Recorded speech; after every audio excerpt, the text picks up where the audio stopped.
Hi Year 11, welcome to this short summary of Macbeth. I hope it can help you with your revision for your literature exam.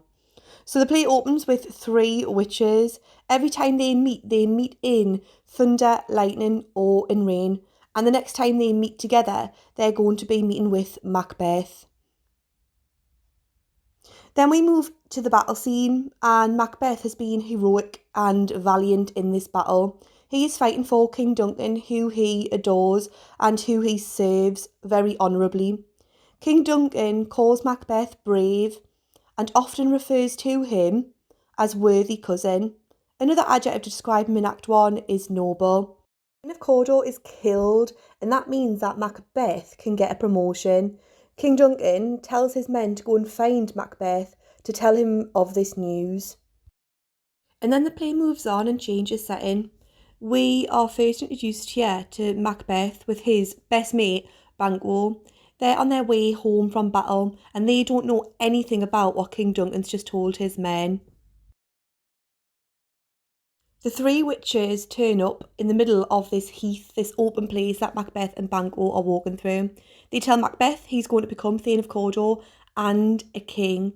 They repeat, "All hail Macbeth," to show that they are going to serve him. And then they turn to Banquo, so it's his turn. They tell Banquo that although he will never be a king, that his sons will be kings. And Banquo is really pleased about this. He believes that he is going to produce heirs to the throne.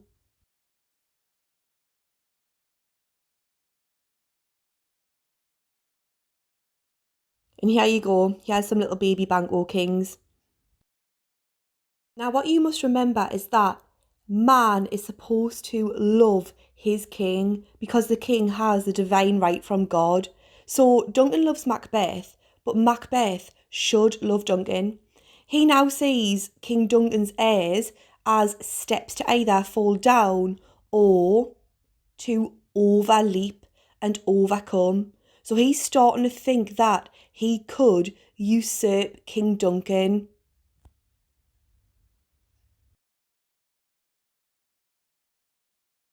And then we are at Act 1, Scene 5. This is such an important scene because Lady Macbeth finds out all that's been going on.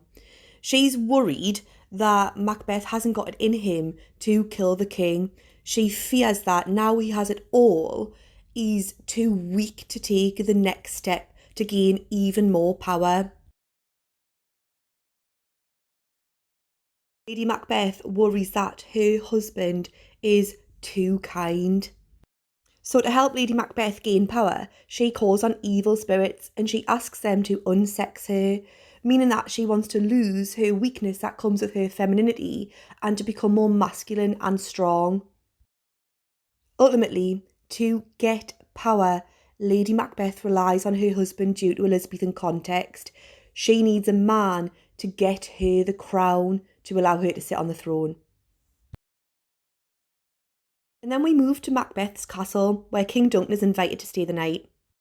King Duncan describes Lady Macbeth as an honourable hostess, showing that he trusts her.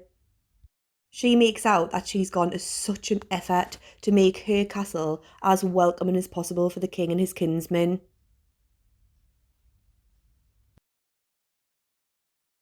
King Duncan takes her hand and he asks Lady Macbeth to lead him to Macbeth, who he truly adores.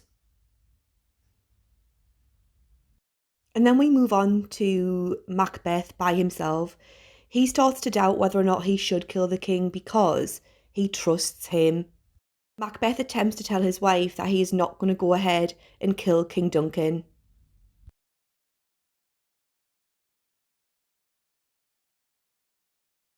Lady Macbeth is absolutely fuming with Macbeth. She calls him a coward. She describes him as being green and pale.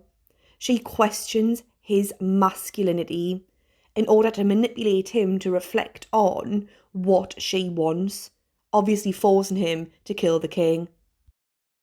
She gets her own way and she does not believe that they could ever fail. And that's that. That's Act 1 of Macbeth. King will die.